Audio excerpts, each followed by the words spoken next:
કે સાધુજીનું ચરિત્ર કેવું હોય, એ બધું જ આખા સંસારનો દુઃખ હોય ને પોતાની ઉપર લઈ કે નહીં મને આપો પણ મારા આ સમાજને નહીં આપવાનું. એનું જીવન કપાસના ફૂલ જેવું. હવે તમે વિચાર કરી શકો, અહીંયા તુલસીદાસજી મહારાજ એટલું પણ કહી શકતા હતા કે બાબા આજકાલ તો હારા હારા માર્કેટમાં ફૂલ પણ આવી ગયા છે, ગુલાબના ફૂલની ઉપમા કેમ નથી આપી, અહીંયા કપાસના ફૂલની ઉપમા કેમ આપી છે? પણ જ્યારે આપણે સમજવા જઈએ ને, કપાસના ફૂલને અને આપણે ગુલાબના ફૂલને જમીન આસમાનનો ફેર હોય છે. ગુલાબના ફૂલની અંદર રસ હોય, સુગંધ હોય, अगर कोई आड़ो वाड़ो हाले दंड पड़ो हुआ है, दंड में कांटा पड़ो हुआ है. पर ई तुलसीदास जी साधु जी नो जारे चरित्र कीधु त्या कपास बताव्यो छे. कपास ने अंदर कोई वस्तु नहीं, एक तो एने अंदर कोई सुगंध नहीं अने रस नहीं. હવે સુગંધ और रस नहीं तो एने अंदर कांटाओ क्यांथी आवे? कांटा पण नहीं, दंडे नहीं. अने ई काम केटलो करे? ई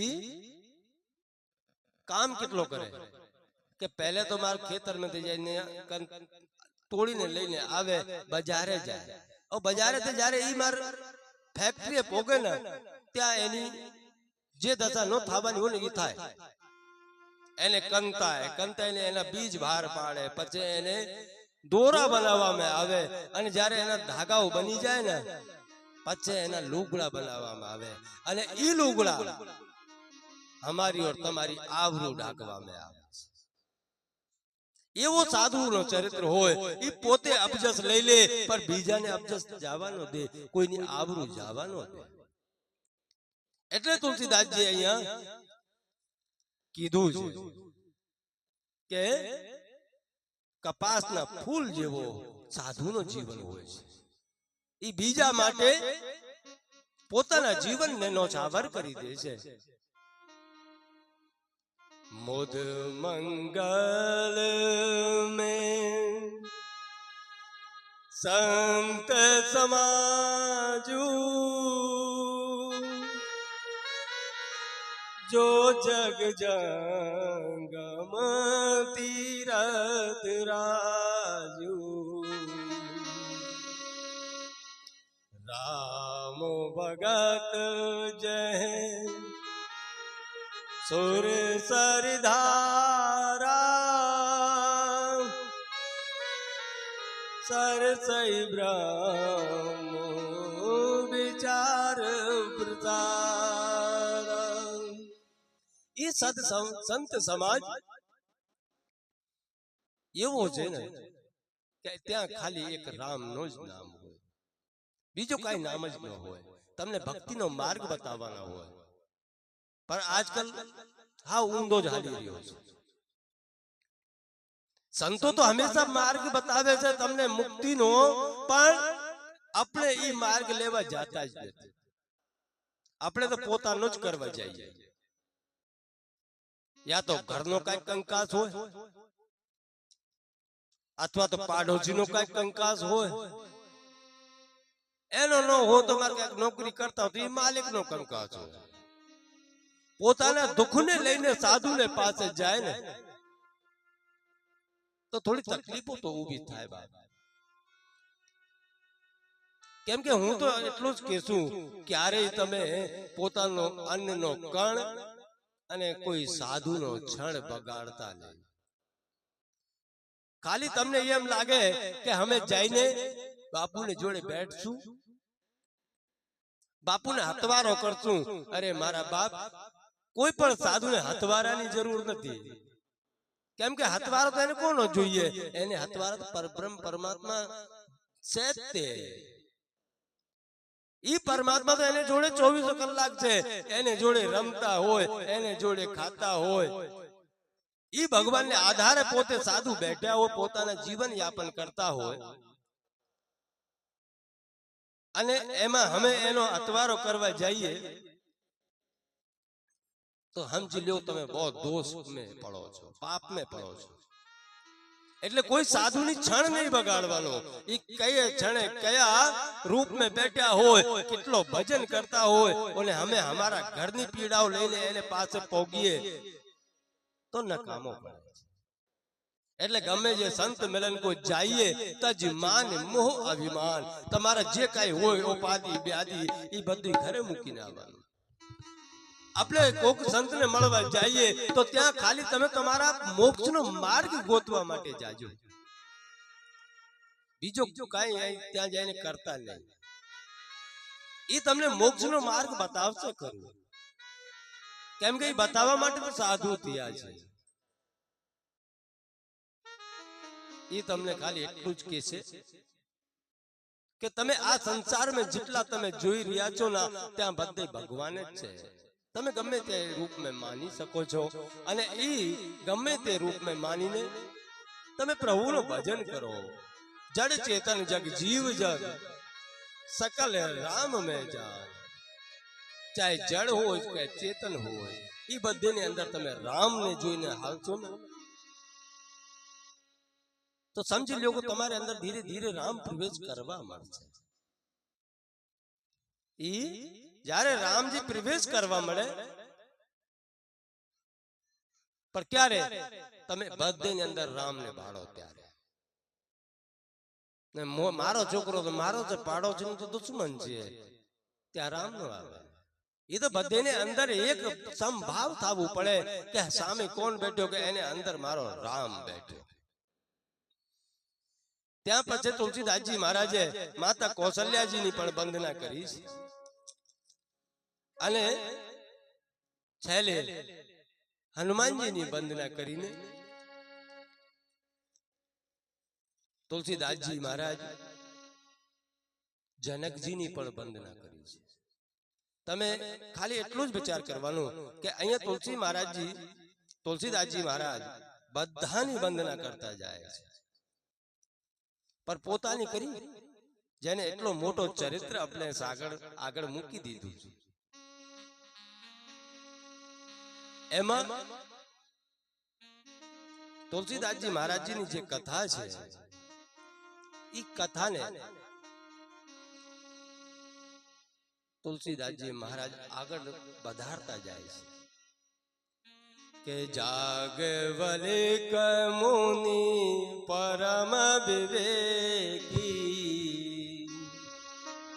भरद्वाज राखे पद टेकी.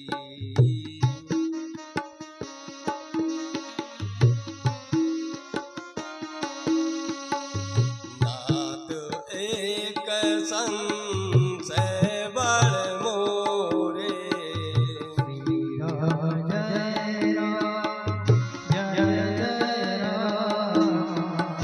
करगत वेद तत्व सब तोरे.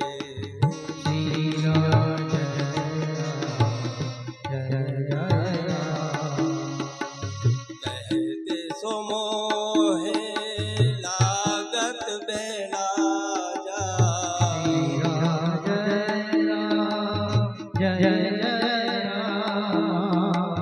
जो ना कहौ बड़ होई अकाया.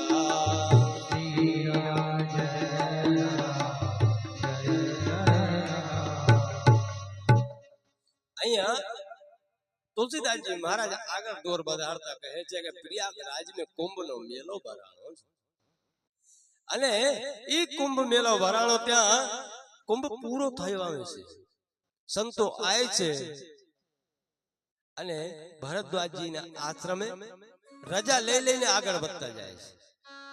छेले जागवल्क मुनिजी आए अने जागवल्क मुनि ज्यारे आव्या रजा लेवा माटे, केम के हमारे साधु समाज में एक नियम है कि हमें गमे त्या आश्रम में जाइए ना तो एना जे त्याना संत होय जाते समय हमें एनी रजा लेवा चाहिए। अगर ई रजा नो आपे ने तो साधु हिले पण नहीं।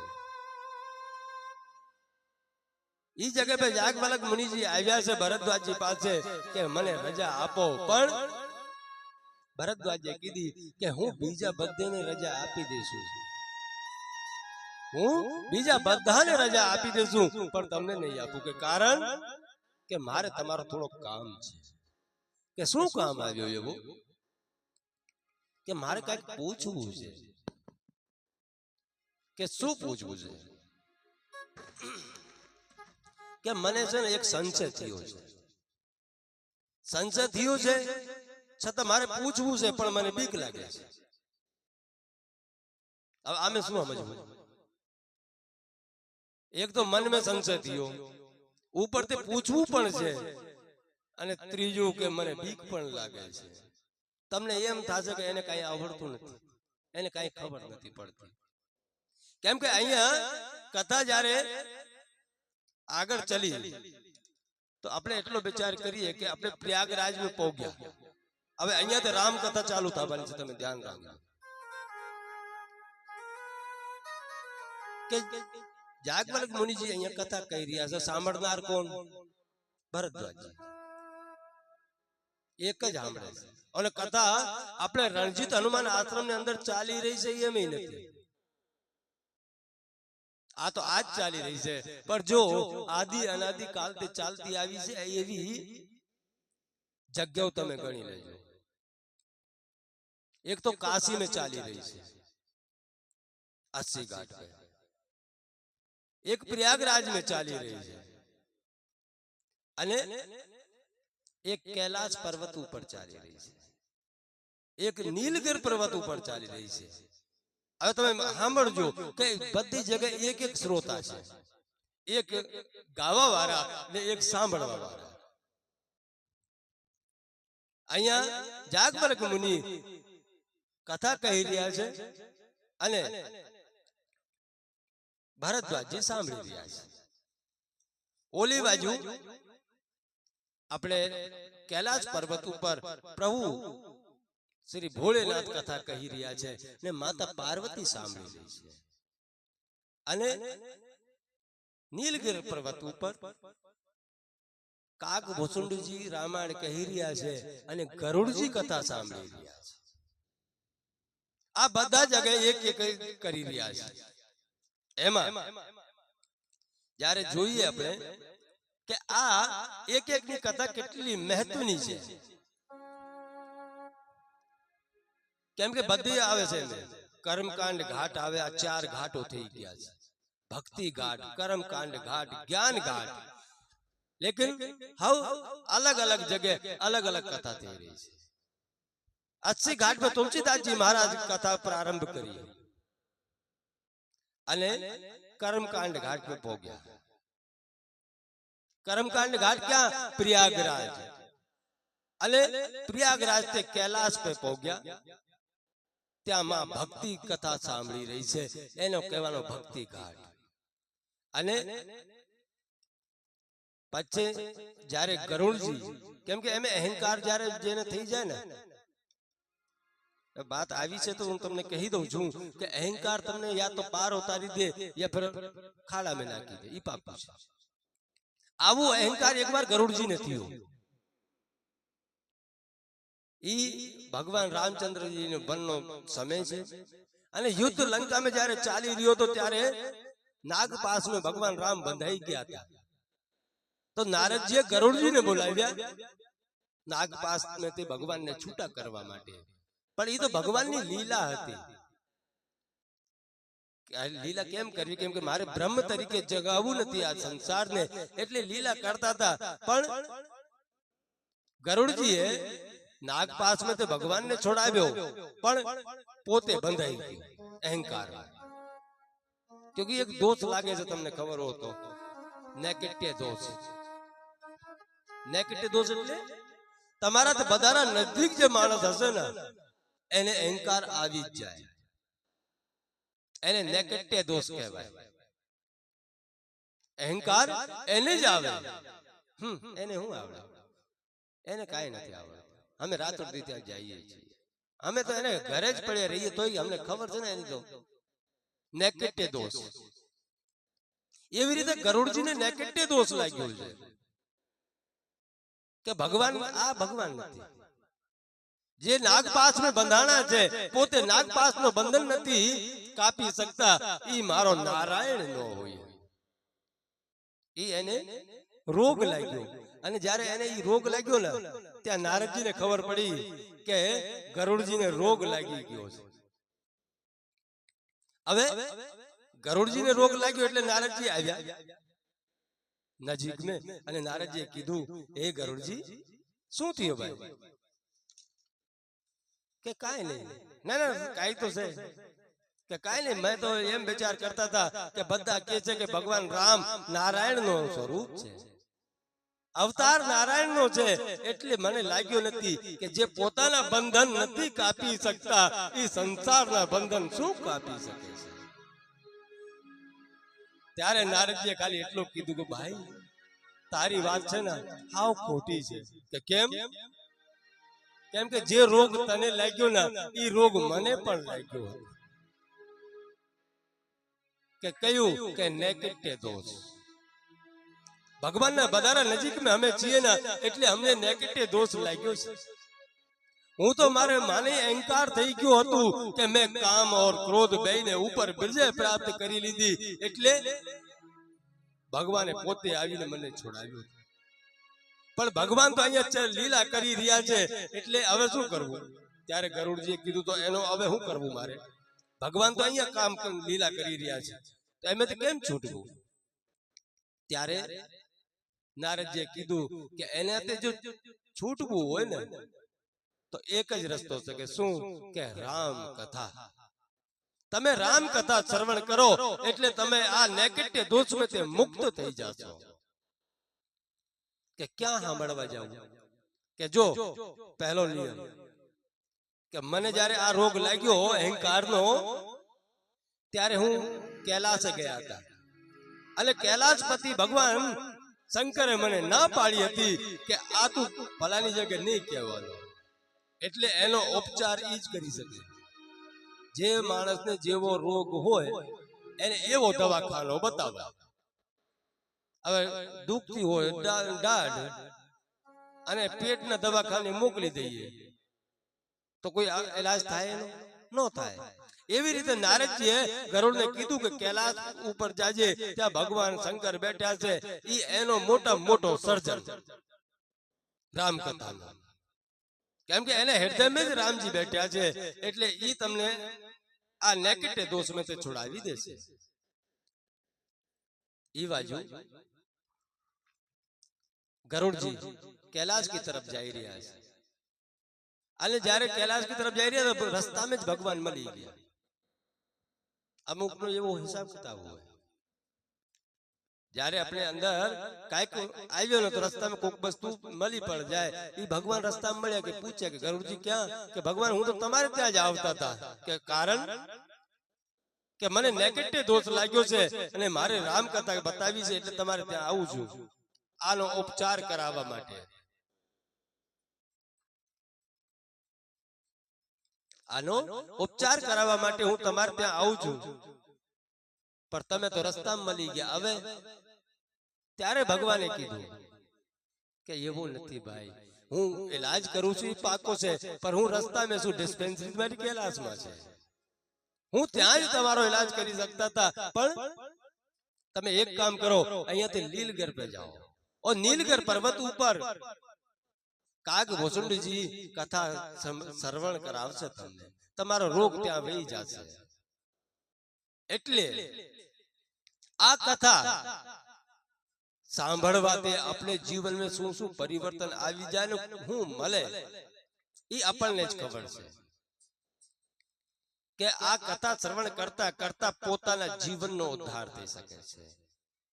કે इसे श्रवण कर मिट जाती है, कथा श्रवण कर मिट जाती, सो जन्म जन्म की व्यथा हो जय जय राम कथा.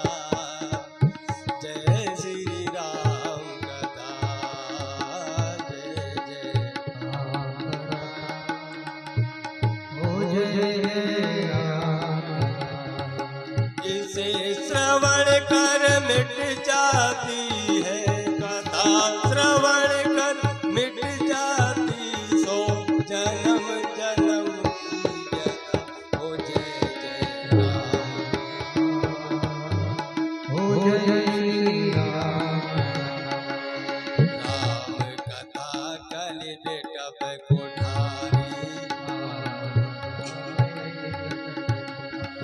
सादर सुन गिरिराज कुमारी, श्री राम सादर सुन गिरिराज कुमारी, श्री राम तेरा सब संशय भागेगा, मेरा सब संशय भागेगा, माँ पार्वती कर यथा हो। जय जय राम कथा,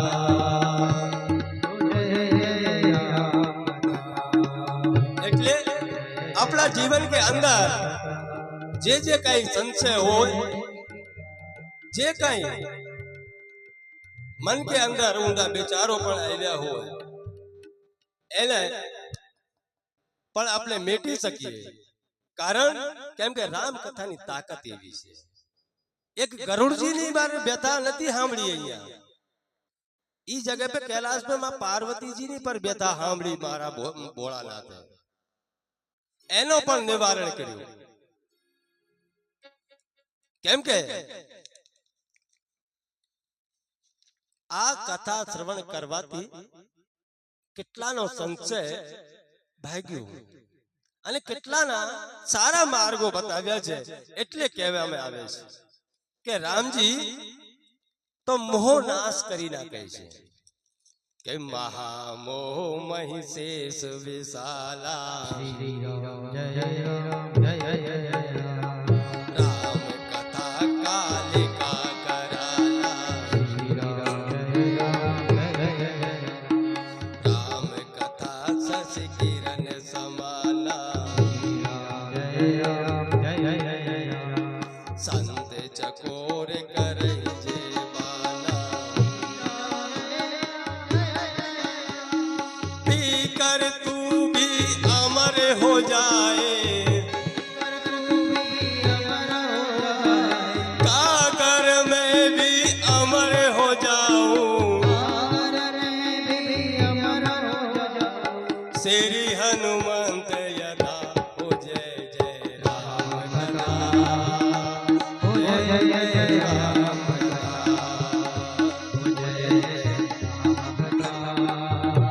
हो जय हो जय राम, इसे श्रवण कर मिट जाती है, कथा श्रवण कर मिट जाती है,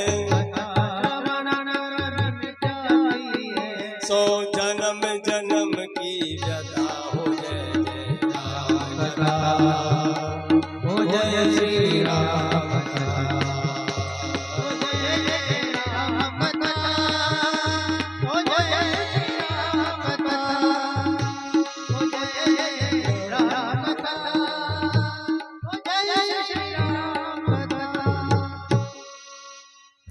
आज સર્વપ્રથમ દિવસ છે, એટલે તકલીફ તો તમને થવાની છે.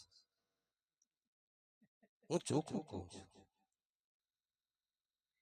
આપણને આજે ખબર પડશે કે કઈ જગ્યાએ તડકો કેટલું આવે. કાલે તે સૌની વ્યવસ્થા કરી જ લેવાના છે, એ પાકું છે. કેમ કે આ મંડપની અંદર થોડોક તડકાનો ભાવ છે ને, એટલે આજે ખબર પડી જાય. એટલે છોકરાઓ અમારા તૈયાર જ બેઠા છે જોઈને કે તમે અહીંયાથી ઊભા થાવ ને એટલી જ વાર છે. આ તડકાનો ઇંતજામ એ લોકો કરી જ દેવાના છે. અહીંયા યાજ્ઞવલ્ક મુનિજી જ્યારે ભરદ્વાજી મહારાજને કથા શ્રવણ કરાવી રહ્યા છે, કેમ કે એને પૂછ્યું કે કયા રામ, મારે સંશય એક ઈ જ છે. કેમ કે સંશયને ખાલી રામ કથા જ મટાવી શકે છે. એ સંશય અગર અહીંયા ભરદ્વાજજી મુનિ નો પૂછે તો આજ આપણે આગળ આ કથા નો હોત. ઈ કથાને પૂછે છે. એક અવધે એક રામ અવધેશ કુમારા તેન કર ચરિત વિદિત સંસારા. ખાલી એક શબ્દ પૂછ્યો છે. ઈ શબ્દ में તે પૂરી રામચરિત્ર માનસ આગળ.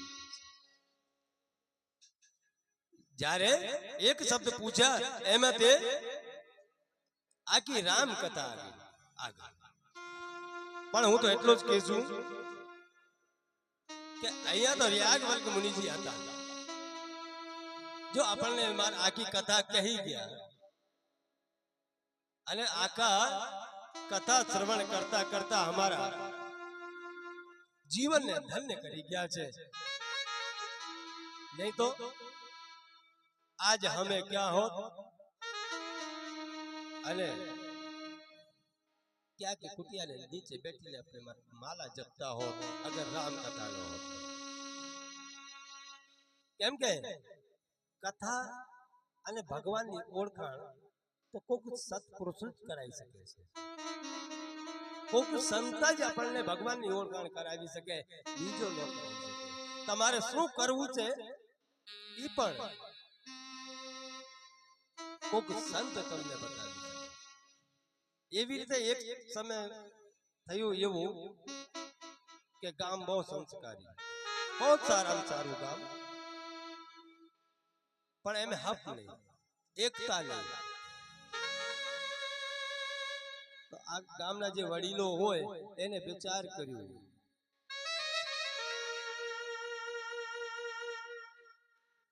કે કોક સંત આવે ને તો એનો કાંઈક પ્રભાવ પડશે, એનો કાંઈક પ્રવચન લેશું તો ગામને સારું લાગશે. અવાજ ઓછી છે.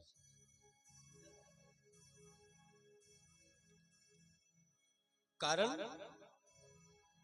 કે કોક સંતના વચન પ્રાપ્ત થાય એટલે આપણું કલ્યાણ થાય. ઈ સંસ્કારી ગામ. એક સમય એવું થયું કે એની પાદર મેં આવીને એક સંત રોકાણા છે અને એ સંતને જઈને ગામના જે મુખ્ય વડીલો હતા એને જઈને કીધું છે કે પ્રભુ તમે हमारे गांव में थोड़ा प्रवचन करवा માટે પધારો ને. તમે મારા ગામ में થોડા પ્રવચન કરવા માટે પધારો. તો સંતે કીધું ભાઈ હું શું પ્રવચન કરું કે નહીં નહીં આપની જરૂર છે તો કાલે ને કાલે આવશું, પણ મારી એક શરત છે. કે શું? કે મારા એક સવાલનો જવાબ તમારે દેવું પડશે. ત્યારે ગામના વડીલોએ કીધું કે પ્રભુ તમે તો મહાપુરુષ કહેવાય, સંત કહેવાય, તમારે સવાલોનો જવાબ અમે શું આપી શકીએ? અમે તમારા સવાલોનો જવાબ નથી આપી શકતા પ્રભુ. પણ ગામ વાળા બહુ સારા હતા એટલે જીદ કરી કે નહીં પ્રભુ તમે આવો. એમાં ઈ સંતે કીધું બાંધો નહીં, મારા સવાલનો જવાબ તમે આપજો. ગામ में મંચ સજાણો, સ્ટેજ બનાવી દીધું, આખો ગામ ભેગો થયો.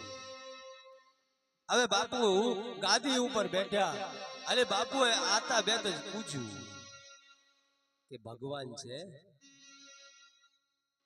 હવે બધા ભક્તો બેઠા, ગામ તો સંસ્કારી હતા જ તે. તો ગામબારા બધેને હામે હા પાડી, હા બાપજી ભગવાન છે એટલે તો આ બધું સંસાર ચાલે છે. અમે તમે ઈ શ્વાસો લઈ રહ્યા છે ભગવાનના લીધે જ લઈ રહ્યા છીએ. ભગવાન છે. ગામે હા પાડી એટલે ઈ સાધુ મહાત્મા આસન પર ઉભા થઈને આશ્રમે વહી ગયું. હવે ગામ બારાઓને થયો કે આ શું થયું? બાપુ કઈ પ્રવચન કર્યા નથી, બાપુ કઈક સત્સંગ નથી કર્યા. અને જાતા રહ્યા. તો આગેવાન બાપુને પાસે ગયા અને બાપુને કીધું કે બાપજી, કારણ શું હતું? તમે પ્રવચન નથી કર્યા, કાંઈક સત્સંગ નથી કર્યું, એનો કારણ શું? કે ભાઈ, મેં એટલે સવાલ પૂછ્યો હતું કે ભગવાન છે? તો બધે કીધું કે હા છે. અને જે બધાને ખબર છે કે ભગવાન છે, તો એને આગળ આપણે શું એને ભગવાન વિશે સમજાવી શકીએ? તો ગામ બારાઓને એમ થયું કે ઓહો, આ તો હવે ના પાડી દે તો બાપુ અમને સમજાવો. તો ઈ આગેવાનોએ કીધું, બાપજી ભૂલ થઈ ગઈ હોય, કાલે તમે બીજી વાર આવો ત્યારે આપણે પછી તમને જે લાગે એ થોડો સત્સંગ કરજો. કે બાંધો નહીં, મારો સવાલ તો રહેવાનો છે, જવાબ દેવું પડશે. કે બાંધો નહીં, અમે જવાબ આપશું. એટલે ઈ આગેવાનો ગામમાં ગયા, આખા ગામને ભેગા કર્યા અને ભેગા કરીને પછી કીધું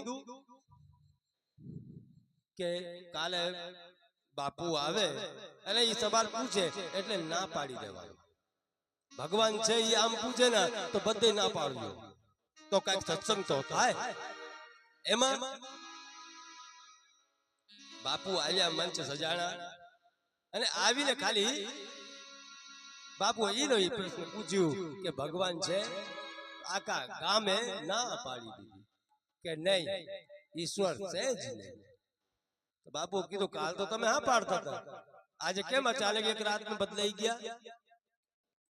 કે બાપજી, હવે અમને ખબર પડી છે, કાલે ખબર નહોતી કે આ તો પ્રકૃતિને લીધે ચાલે છે, આપોઆપ ચાલે રાખે છે,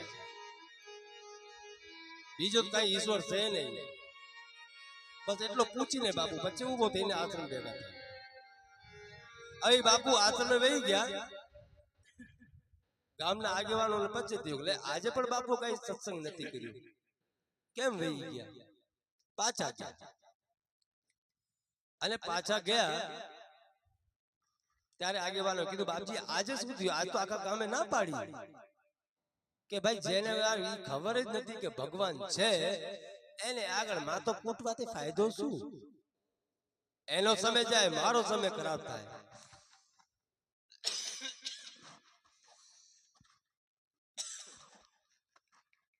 આનો સમય ખરાબ થાય ને મારો સમય ખરાબ થાય, એના કરતા આપણે કઈ માથાકૂટ કરવી જ નહીં.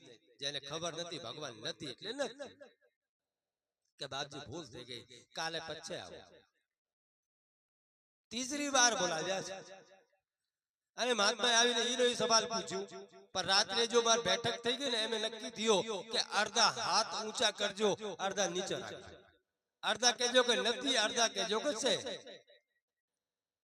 તો બાપજીને કાંઈક તો સત્સંગ કરવું જ પડશે. થયો એવું, બાપુ સવાલ પૂછ્યો, ભગવાન છે? અડધાએ હા પાડી, અડધાએ ના પાડી. અને જયારે અડધાએ ના પાડી, અડધાએ હા પાડી ને બાપુ કીધું, યાર તમે તો હાવ બદલાતા જ જાઓ છો, તમારે જોડે મારે ચર્ચા શું કરવી, તમને મારે સત્સંગ શું કરવું? કે નહીં બાપજી, હવે તો સત્સંગ તમારે કરવું પડશે. કે નથી કર્યું, હવે જાય.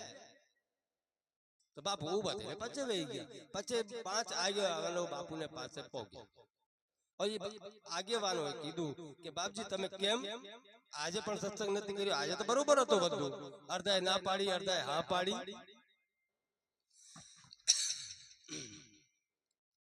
ત્યારે બાપુએ કીધું કે ભાઈ, જે માણસ ઘડીએ ઘડીએ બદલાતા હોય ને એને સત્સંગની જરૂર ન હોય, એને દવાખાનાની જરૂર હોય. ક્યારેક માથો પકડે, ક્યારેક પેટ પકડે, ક્યારેક પગ પકડે, એને દવાખાને લઈ જવાય, એને સત્સંગની જરૂર ન હોય. એટલે તમારા ગામ ઘડીએ ઘડીએ બદલી જતા હોય એટલે એને સત્સંગની જરૂર નથી. એ તો ભગવાનની જરૂર કોને છે? જે એક તાર પકડી લીધું કે છે એટલે છે.